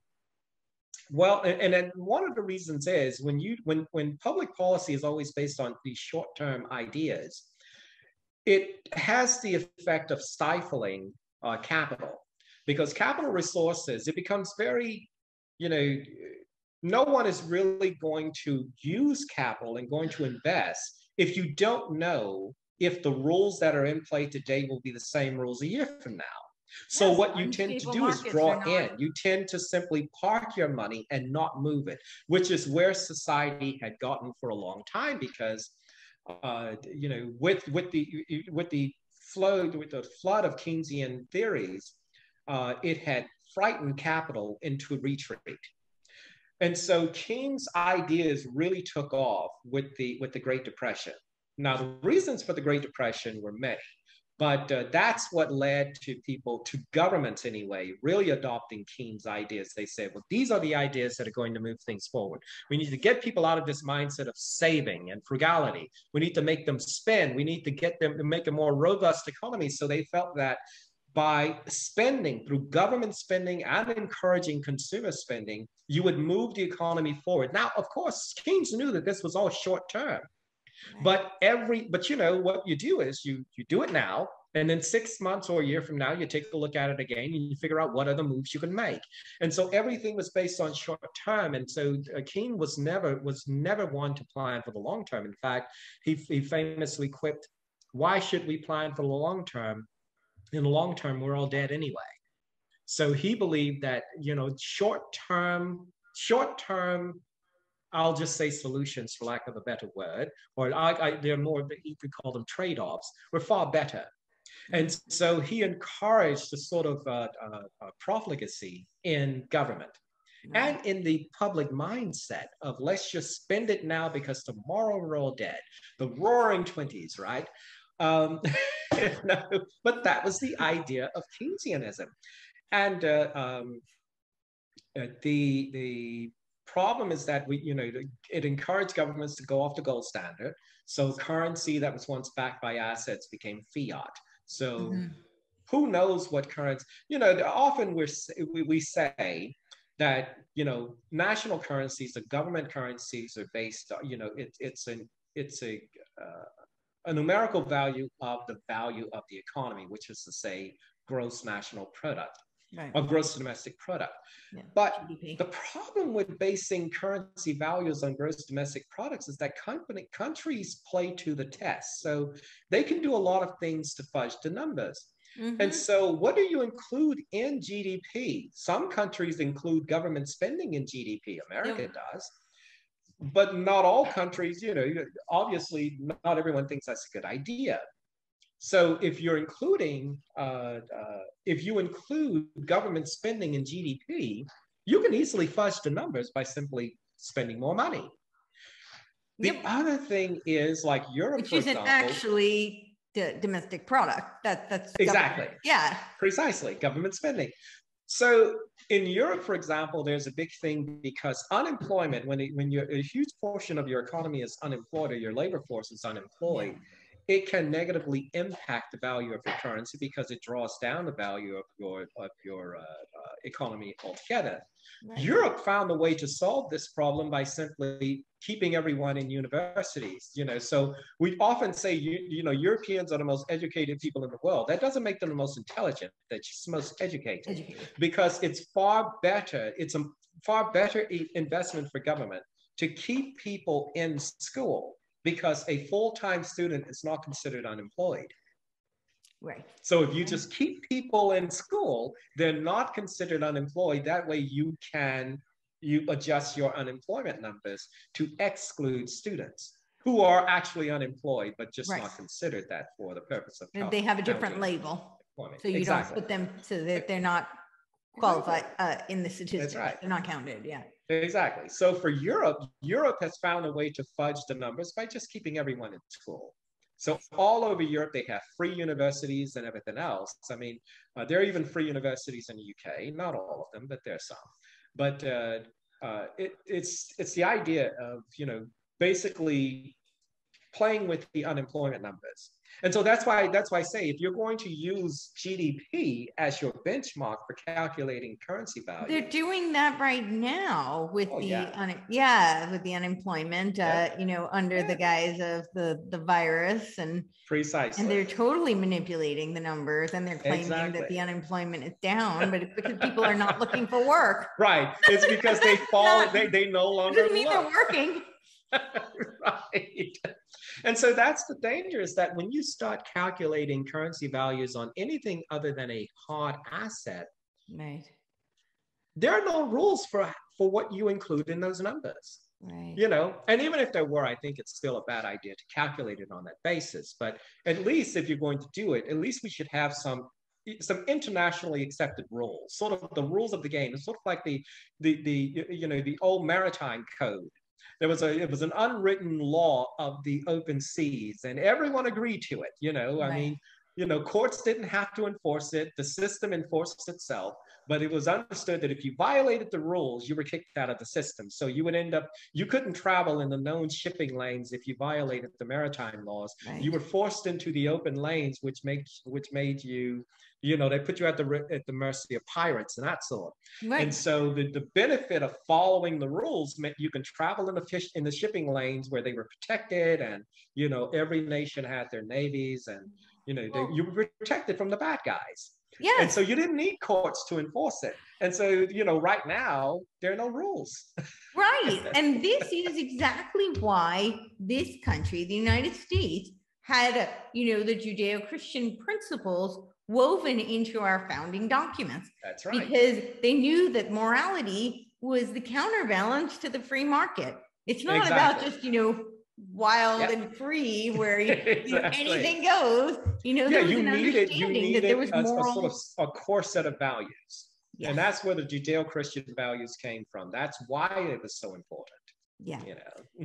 Yeah. But it's not Keynes, it's about having the code of ethics, so that's Precisely. Agreed upon, because there needs to be that foundation for any kind of free market to work. Exactly. Yeah. That's what, and there again, I go back to the maritime laws. Yeah. That's what they were about. They were about, because the seas were open. Who was which government controlled the seas? Well, Great Britain for a long time, because they had the largest navy, but no one really ruled out that. Right. So you had the navies, which were the police, and then you had the pirates. And so it was known that if you violated maritime laws, you couldn't dock at certain ports. Right. And you definitely couldn't travel in the known shipping lanes. So that left you at the mercy of pirates and robber barons and everything else. And so the idea was that you were forced to follow the rules, because that was the best way to ensure your survival and economic survival. Which often is tied to your literal survival. So exactly. Yeah. And so right now we have, if you've ever heard of the Uniform Commercial Code, which is an international set of laws or rules. It forms the basis of civil code in America, but Uniform Commercial Code exists all over the world, but it is the codification of the old maritime laws.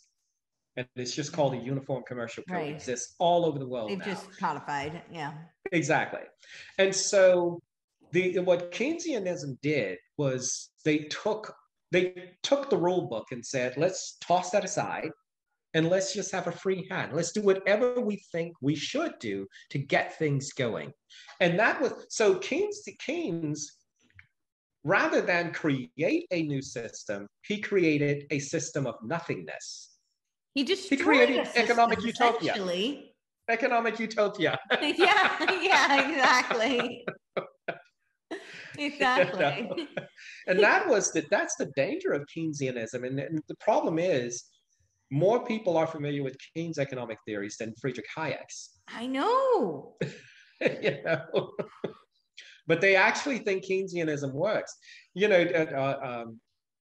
well, one of these days we'll have to talk about the Great Depression and how that really got Yes, into that. But yes. the Great Depression really, I mean, even the stock market collapse, which preceded the Great Depression, that was caused deliberately through manipulation of the market, but that was deliberate.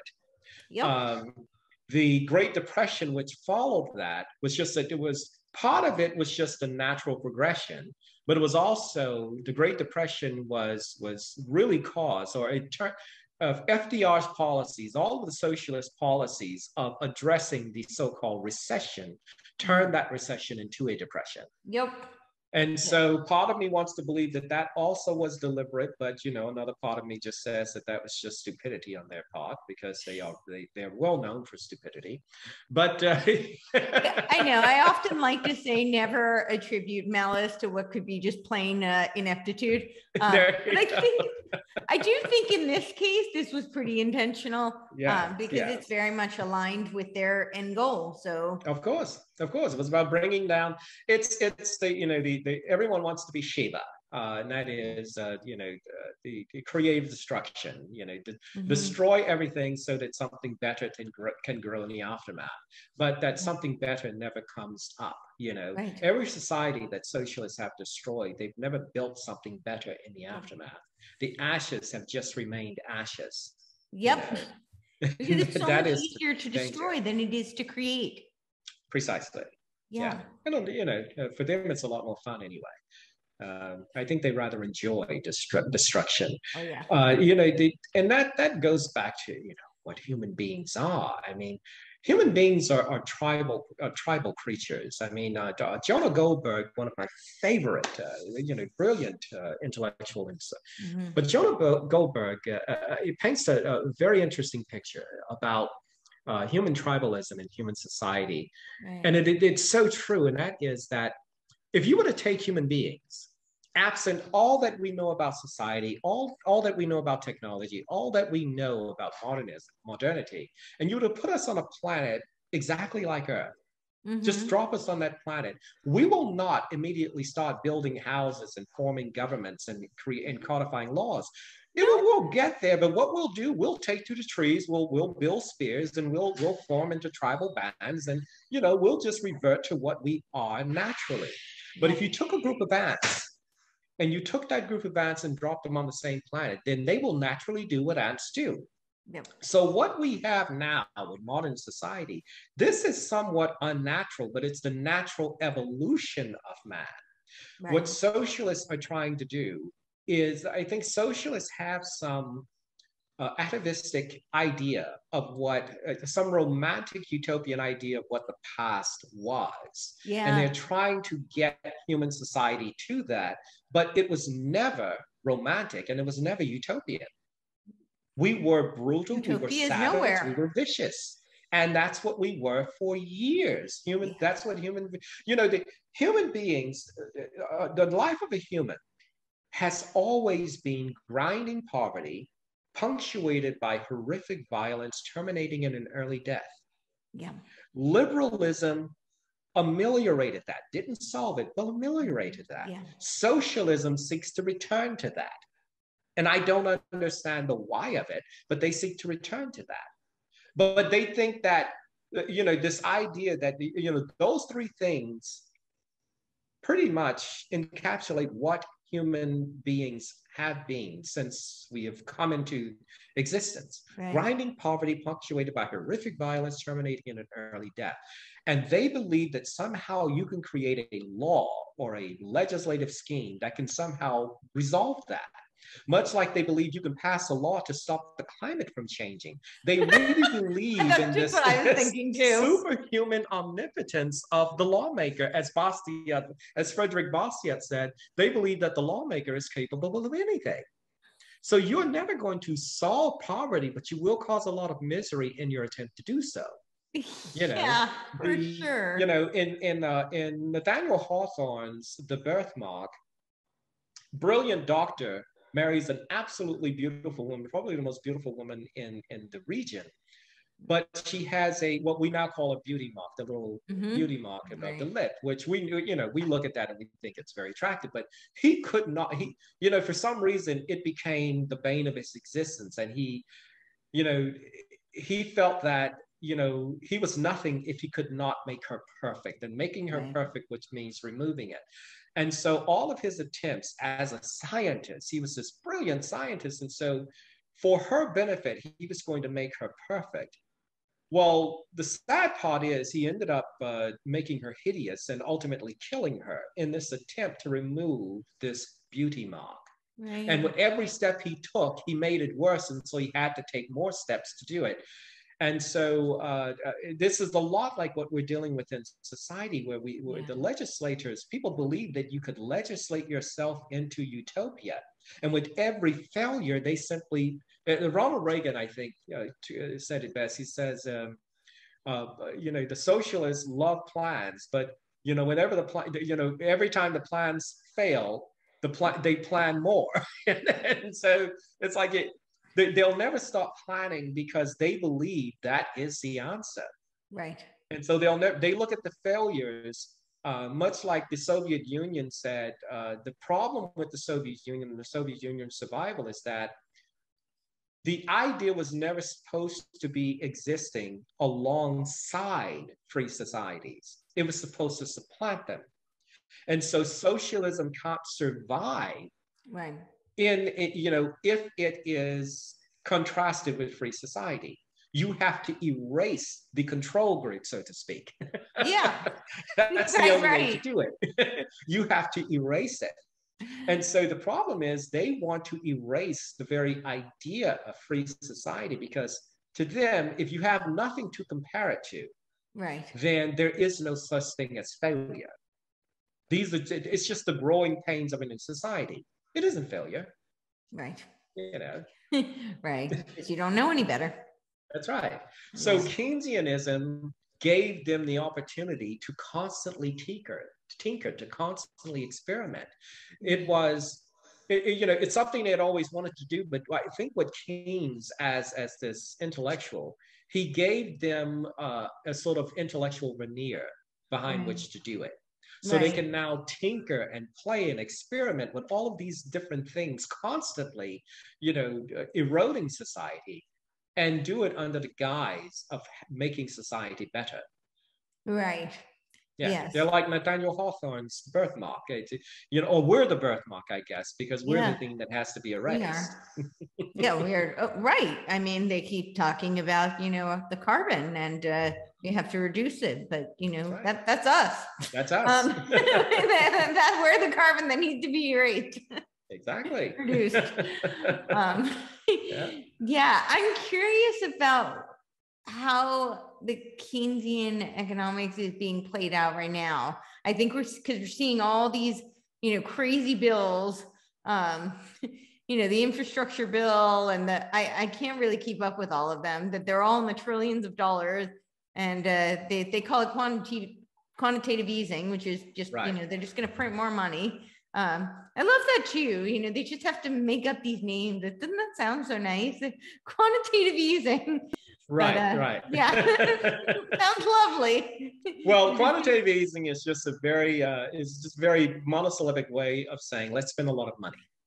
A lot of money that's backed by nothing. We're just going to make monopoly money, and we're going to spend it. And guess what? You're going to pay for it. That's right. Exactly. And that's essentially what it is.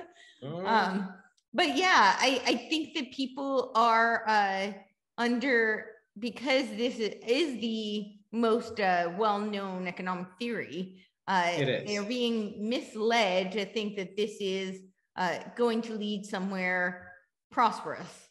That all of this spending and all of these bills that are all under the guise of, none of the names of these bills have anything to do with what they're spending money on. No. Well, they never do. That's the interesting thing about the way these bills are crafted.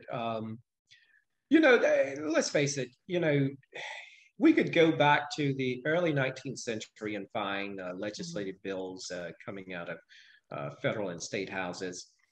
And they always included a small amount of pork, but the pork was well hidden. It was a small amount. Now, the entire bill is nothing but pork.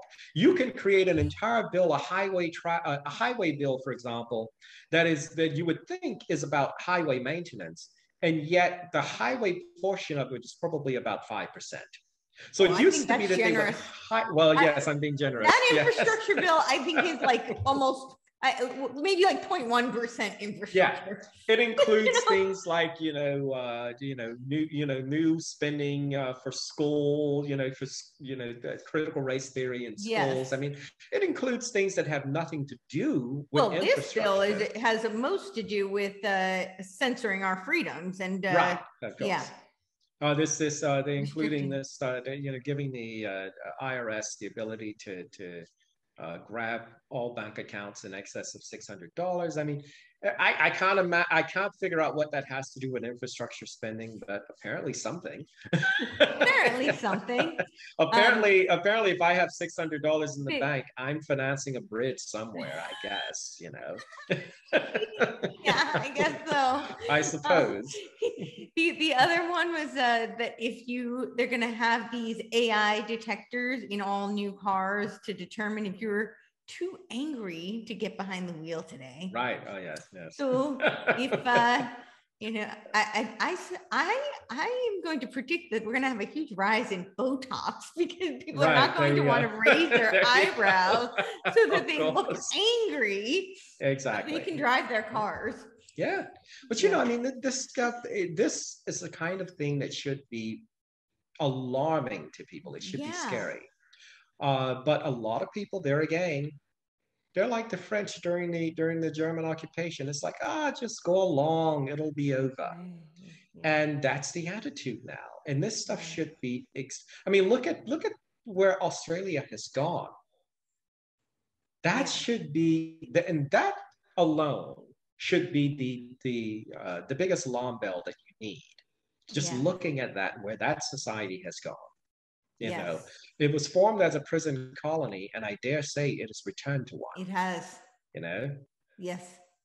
It's dangerous. And so to me, if people don't know the things that we've just talked about, socialism, how it began and where it's gone, the different currents in socialism, Fabianism and the incrementalism and those things, because we need to get out of this mindset that in order to be socialist, you have to call yourself socialist. In order to be socialist, you have to be in your face. And most socialism operates behind the scenes.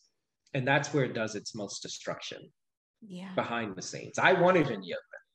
Most of it operates behind closed doors. And so we need to get out of that mindset that Keynesianism works, that somehow governments should spend, that whenever something bad happens, government must take action.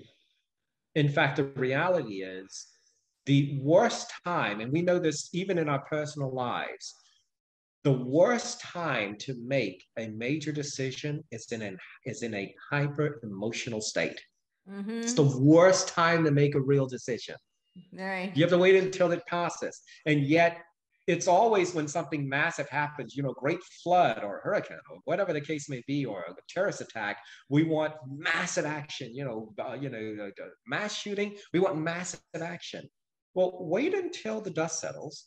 Wait until cooler heads prevail, and now think about what you really should do. And many times the thing you should do, and I know this is going to sound really radical, is nothing. Yeah.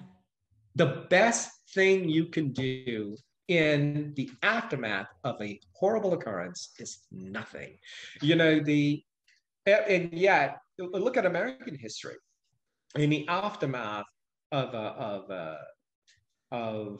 the Civil War, the U.S. created the Insurrection and Seditions Act, which severely limited Americans' rights to even oppose their government. In the aftermath of the Japanese attack on Pearl Harbor, now that, granted, that attack was a failure in US intelligence, but they created the national, or they used it as an excuse to create the National Security Act of 1948, which replaced OSS with CIA.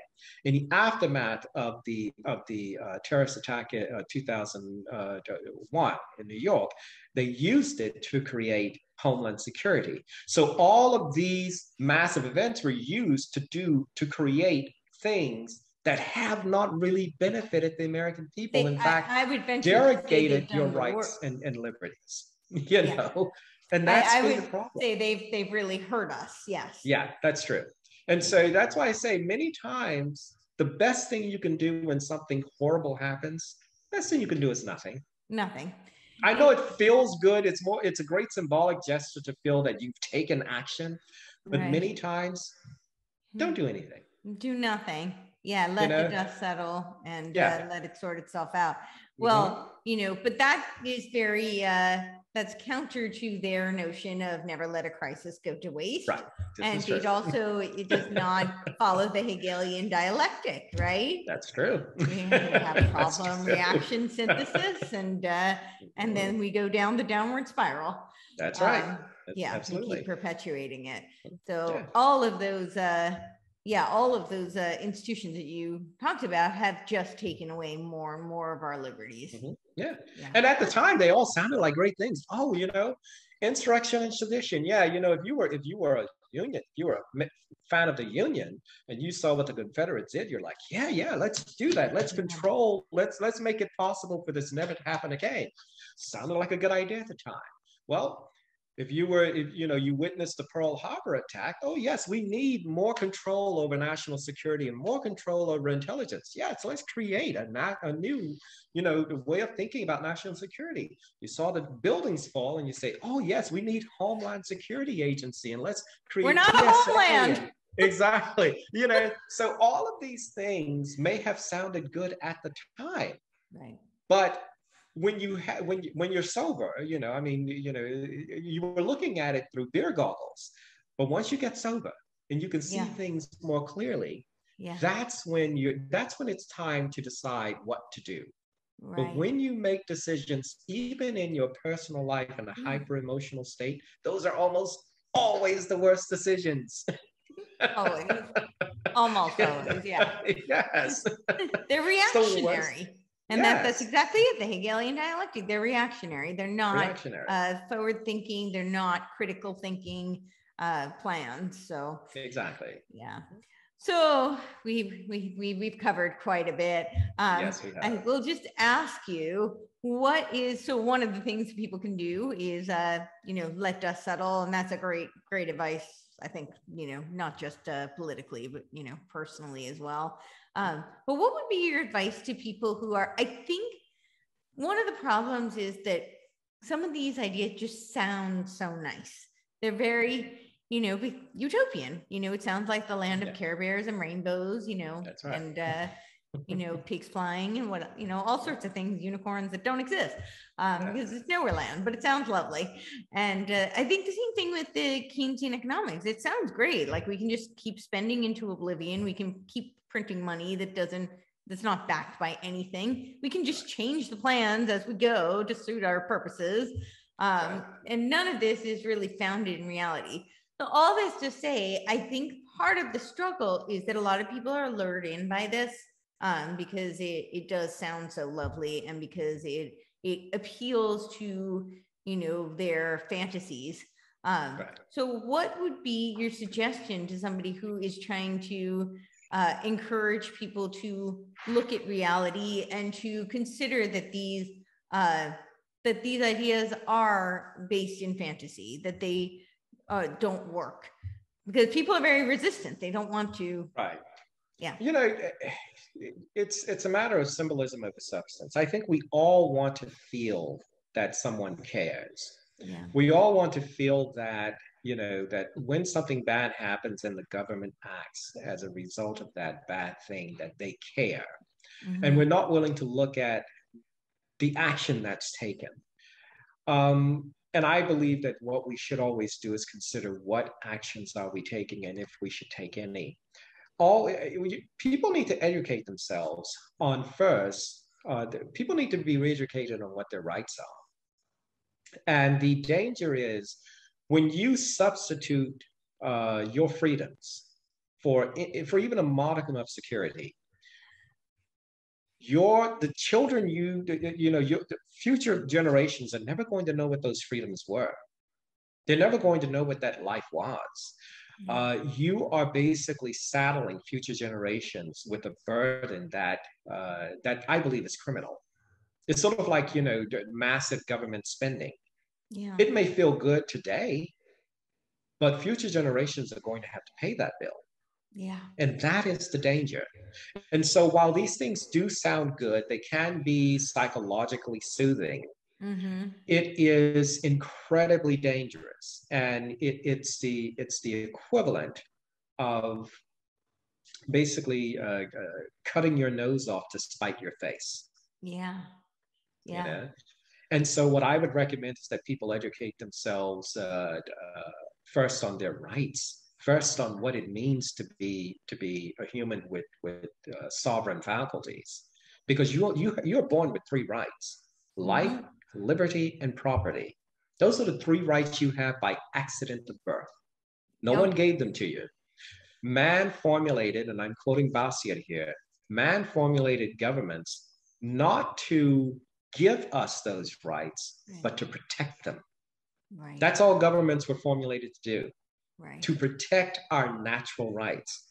And yet now people look to government to give them new ones. And trust me, any so-called rights that you get from government, they could be taken away just that easily. Yeah. Absolutely. And so that's the reason why those are not rights. The concept of rights has become one of the more protean concepts in the human language. The only rights you have: life, liberty, and property. Beyond that, everything else is just a privilege. Yeah. They're not rights.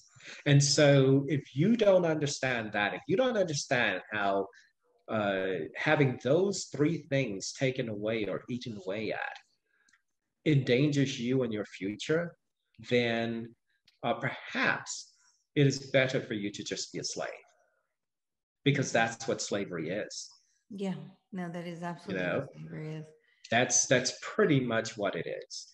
And I thought that the human race had grown out of that idea. I hope so. Do you think that there is much hope? That's really, I do see this as the last bastion of hope for preserving the free will of humanity. I think that's what's at stake. That's why these ideas are so important to me, as you know. But I think that's really what's at stake. So I'm curious if you think, for lack of a better way of saying it, does humanity have a chance? Is free will? Wow. The optimist in me wants to believe so. Or shall I say, the Calvinist in me says yes. Wants to believe that there is hope for mankind, wants to believe that there's, that people are not as deranged and debased as they appear. Yeah. The Hobbesian in me says otherwise. That perhaps what we see really is the character of man. After all, man in its natural state is a barbarian, is savage. And current state of government gives them an opportunity to be that and do it under the guise of protecting others. So perhaps that is what man is. I want to believe otherwise. I want to believe, contrary to the evidence, that we're better than that this is a hiccup along the way. But like the aftermath of the Great Depression, people gave their governments the ability to do things that governments had no authority to do. And you lost a lot of freedoms. You lost a lot in the aftermath of that. Yeah. And you never got them back. Right. The Supreme Court knocked down the NRA, which is the National Recovery Act. They completely obliterated the National Recovery Act. They said it's unconstitutional.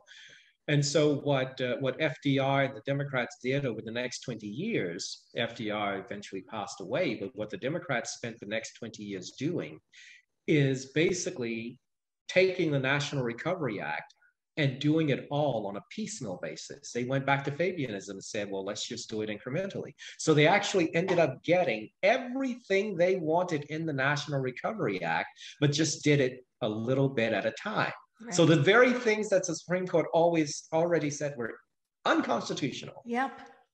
The people began to accept it over the next 20 years because now it was chopped apart and broken apart and done in a little bit at a time. So that is the fact, is that if there's no vigilance, if people aren't constantly watching what government does, and we're constantly making excuses for government encroachment on our rights, we're going to repeat those same mistakes over and over, because trust me, you don't get those rights back. FDR's administration, you have this thing called the 10th Amendment to the Constitution. You have a presidential press secretary who just said federal law trumps state law. Basically, she said it very plainly, and without a question. And so the 10th Amendment to the Constitution technically has been abolished. But that began back under the FDR administration, and people allowed it to happen. So the more, and it's all FDR went, he tried to do a lot of it up front, and he got spanked for that. But then he had to remember the Fabian mindset, do it incrementally. And so Democrats have achieved all of their goals by just doing it a little bit at a time. Because people may yell and scream initially, but then they'll adjust, and they'll adjust their lives to it, because people just want to live their lives. And so once they get accustomed to that, we just introduce the next step. And so, they'll always present it as, this is all we want to do. But history has shown that this is never all they want to do. They always move the goalposts. What they say they're going to do is never what they're going to do. It's always 2 steps ahead, 2 more steps ahead, 2 more steps ahead. Precisely. And now, because it was unconstitutional, they've set the precedent by each thing that was accepted. So you can't fight each one that was unconstitutional. Exactly. And that's the problem, is that I think that people on the right tend to look at one legislative victory or judicial victory and say, we won.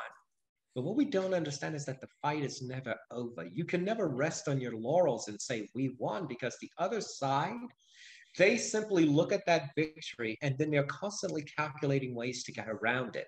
And they're always successful at getting around it, because let's face it, they do government much better than we ever could. Because it's what they live and breathe. They're better at it. Exactly. They just want government out. And they want government to be everything. That's right. And so government was just supposed to protect the 3 rights that we have. Right. Exactly. And they want it to be everything. We can't rest on our laurels. We have to fight constantly and fight vigorously. Someone said, and I wish I could remember who said that I think we've reached a point in which having rational discussions with the left is impossible. I think we reached that point a long time ago. Because the one thing they don't want is to have discussions. They simply want you to conform or die. And I'm not good at either of those. Just not good at it. But those are the options they give you: conform or die. I don't think telling someone to do that is not the best way to encourage a dialogue. That's just me. So much. And I think that's conform or die. That really does sum it up. And that's exactly with everything we're seeing today. It's in plain sight. That's exactly. So I think that that our future rests on people being vigilant, being vigilant about what is important to them. If you can just sit down on a piece of paper and write the 3 things that are most important to you, and what you're willing to do to protect them. For some people that may be their children. Well, if you want to protect your children, then you've got to stop this train from running. You've got to stop this. Because they're not going to have a future. No. They're just not going to have one. You know, the danger, say, you know, someone said jokingly, we often talk about the type of world, or type of, planet we're leaving for our children. Perhaps we should think about the type of children we're creating for the planet, because we're creating the wrong ones. Yeah, I like that. Right. That's a kind of like a little spin on don't ask what your country can do for you. Ask what you can do for your country. You can do for your country. Yeah. Well, yeah, I think that's a great spin on it, especially since this seems to be a global issue that we're fighting. So yes. Yeah, global tyranny. So, well, this was amazing. We'll definitely do one on the Great Depression, because I think that's really was a huge turning point in the world. So yeah, and like I said, the main thing to keep in mind until we have that discussion is that the stock market crash was not just a crash; it was orchestrated. Yeah, and that's not conspiracy theory. That is fact. It was deliberately orchestrated. That was orchestrated. Yeah. We know that was orchestrated. Yeah. And I think these people who think that, you know, the market is so organic, we've had some very recent incidents to prove otherwise. And that's true. That's true. So I think that's something people need to wake up to, because that indicates a lot of where the future is going as well. So that's right. Yeah. So to be continued. Well, tell everybody where they can find you. Tell them where they can get your book. Well, Queer Sinister Things: The Hidden History of Iran is an exhaustive analysis of Iranian history, modern Iranian history. So we don't go back to the Achaemenid and Safavid dynasties. It covers 1905 constitutional revolution, which was the first constitution outside of the Western world, up to the 1979 Islamic Republic, the birth of the Islamic Republic under Khomeini. And the hidden history of Iran is more of an analysis of the Cold War period, with Iran as a political entity within the context of that event. And so if you want to know a bit more about American history, British history, and of course the Middle East, it's a good place to start. Awesome. And where can they find it? Did you find it on Amazon, Barnes & Noble, and pretty much all major booksellers. Awesome. Yes. All right. Well, thank you. And until next time. Thank you.